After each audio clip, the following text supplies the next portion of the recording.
Hello friends, welcome to Anni's kitchen. இன்னைக்கு நாம பொரிச்ச குழம்பு எப்படி செய்யறதுன்னு பார்க்க போறோம். இது எப்படி செய்யறதுன்னு பார்க்கிறதுக்கு முன்னாடி இதுக்கு தேவையான பொருட்கள் என்னென்னன்னு நாம ஃபர்ஸ்ட் பார்த்தறலாம். ஒரு மீடியம் சைஸ் வெங்காயம் கட் பண்ணி எடுத்து வச்சிருக்கேன். ஒரு பெரிய சைஸ் தக்காளி பெங்களூர் தக்காளி எடுத்து வச்சிருக்கேன். ஒரு அரை மூடி தேங்காய் எடுத்துக்கலாம். இது ஒரு மீடியம் சைஸ் தேங்காய் தான். அதுக்கப்புறம் காய்கறி நமக்கு தேவையான காய்கறி எடுத்துக்கலாம். நான் இன்றைக்கி முள்ளங்கியும் முருங்கைக்காவும் எடுத்திருக்கேன் ஒரு 200 கிராம் அளவுக்கு. இதுக்கப்புறம் உப்பு தேவையான அளவு, மஞ்சத்தூள் ஒரு அரை டீஸ்பூன், மிளகாய்த்தூள் ஒரு 2 டீஸ்பூன், சாம்பார் பொடி ஒரு 1.5 டீஸ்பூன், தாளிக்கிறதுக்கு ஒரு 1/4 டீஸ்பூன் ஜீரகம், ஒரு கொத்து கருவேப்பிலை, அப்புறம் 1 டேபிள் ஸ்பூன் அளவுக்கு எண்ணெய். இப்போ நம்ம சமைக்க ஆரம்பிக்கலாம். நான் ஃபஸ்ட்டு ஒரு பேன் சூடு பண்ணி அதில் எண்ணெய் ஊற்றியிருக்கேன். எண்ணெய் காஞ்சதும் இதில் நம்ம ஜீரகம் சேர்த்துக்கலாம். ஜீரகம் நல்லா பொரிஞ்சதும் நம்ம கருவேப்பிலை சேர்த்துக்கலாம். கூடவே வெட்டி வச்சுருக்கிற வெங்காயமும் சேர்த்துக்கலாம். இந்த குழம்புக்கு சின்ன வெங்காயம் சேர்த்தா இன்னும் ரொம்ப சுவையாக இருக்கும். நீங்கள் சின்ன வெங்காயம் இல்லாத பட்சத்தில் பெரிய வெங்காயம் கூட சேர்த்துக்கலாம். வெங்காயம் நல்லா வதங்கட்டும். வெங்காயம் நல்லா வதங்கினதும் நம்ம கட் பண்ணி வச்சுருக்கிற காய்கறியை இதில் சேர்த்துக்கலாம். என்ன காய்கறி வேணால் நமக்கு பிடிச்சமான காய்கறிகள் எடுத்துக்கலாம். இல்லை அப்போதைக்கு வீட்டில் என்ன காய்கறிகள் இருக்கோ அதை எடுத்துக்கலாம். இதுக்கு நிறைய இன்க்ரீடியன்ட்ஸ் தேவைப்படாது. என்ன இருக்கோ அதை வச்சு நம்ம செஞ்சு முடிச்சிடலாம். அதுவும் இல்லாமல் ரொம்ப சீக்கிரமாகவும் செஞ்சு முடிச்சிடலாம்.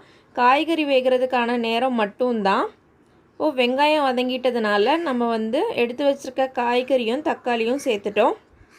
இதை ஒரு டைம் நல்லா வதக்கிட்டு நம்ம இதில் மசாலாத்தூள் எல்லாமே சேர்த்துக்கலாம். இப்போது காய்கறி சீக்கிரம் வதங்கிறதுக்கு இதில் உப்பு கூடவே எல்லா மசாலாவும் சேர்த்துக்கலாம். மசாலாலாம் எண்ணெயில் வதங்கும் போது அந்த வாசனை நல்லா இருக்கும். அந்த ஃப்ளேவர் நல்லா காய்கறியில் இறங்கியிருக்கும். அதனால் ரொம்ப சுவையாக இருக்கும். அதுக்காக தான் இந்த ஸ்டேஜ்லேயே நம்ம சேர்க்குறது. தண்ணி ஊற்றுனதுக்கப்புறம் சேர்த்தா உங்களுக்கு காய்கறியில் அந்தளவுக்கு அந்த மசாலாவோட டேஸ்ட் நல்லா இறங்காது. இப்போது நம்ம மிளகாத்தூள், மஞ்சத்தூள், சாம்பார் பொடி, உப்பு எல்லாம் சேர்த்து நல்லா கலந்து விட்டுறலாம். இதில் நீங்கள் வெறும் மிளகாத்தூள் சேர்க்காமல் குழம்பு மிளகாத்தூள் சேர்த்திங்கன்னா உங்களுக்கு சாம்பார் பொடி கூட தேவையில்லை. அது மட்டும் போதும். இப்போது நல்லா வதக்கியாச்சு. இதுக்கப்புறம் நம்ம தண்ணி ஊற்றி காய்கறியை நல்லா வேக வச்சுக்கலாம். காய்கறி நல்லா வேகிற அளவுக்கு டைம் கொடுங்க. எப்போவுமே நம்ம சாம்பாரை இல்லாட்டி எந்த குழம்பாக இருந்தாலும் நீர் காய்கறிகள் சேர்க்கும்போது சாம்பாரோ குழம்போ கொஞ்சம் தண்ணியாக தான் இருக்கும். ரொம்ப திக்காக வராது.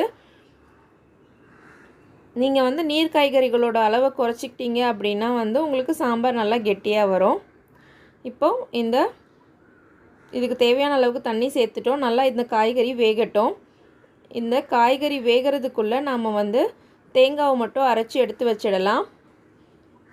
குழம்பு இன்னும் ரொம்ப திக்காக வேணும்னா இன்னும் கொஞ்சம் கூட நீங்கள் தேங்காய் சேர்த்துக்கலாம். இந்த மாதிரி தேங்காவை நல்லா ஃபைன் பேஸ்ட்டாக அரைச்சிக்கோங்க. இப்போது காய்கறி எல்லாம் வெந்துருச்சான்னு நம்ம செக் பண்ணிடலாம். இந்த நேரத்தில் உப்பும் சரியாக இருக்கான்னு பார்த்துக்கோங்க. தேங்காய் மசாலா ஊற்றி ஒரு கொதி வந்தோடனே நம்ம இறக்கிடலாம். ஏன்னா காய்கறி நமக்கு வெந்துருச்சு. இப்போது நல்லா காய்கறி வெந்துட்டதுனால நம்ம தேங்காய் ஊற்றிடுறோம்.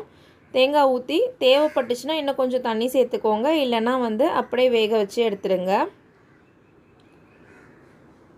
இது ரொம்ப ஈஸியான சாம்பாருங்க. இது எல்லாத்துக்குமே நல்லாயிருக்கும். இட்லி, தோசை, சாதம், சப்பாத்திக்கு கூட இந்த சாம்பார் ரொம்ப நல்லாயிருக்கும். இப்போது நம்ம தேங்காய் ஊற்றினதுக்கப்புறம் ஒரு கொதி வந்துடுச்சு. நமக்கு தேங்காய் ஸ்மெல்லெல்லாம் போயிடுச்சு. நம்ம சாம்பார் சூப்பராக தயாராகிடுச்சு. அதிகமாக வேலை இல்லாமல் சீக்கிரமாக செஞ்சு முடிக்கக்கூடிய ஒரு சுலபமான சாம்பார் வகை இது.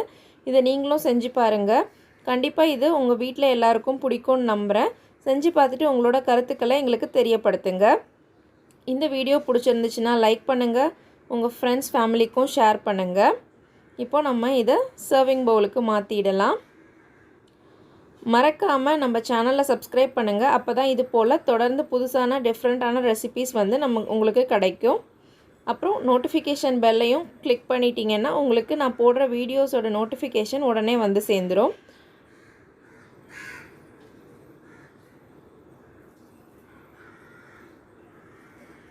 Thank you, friends.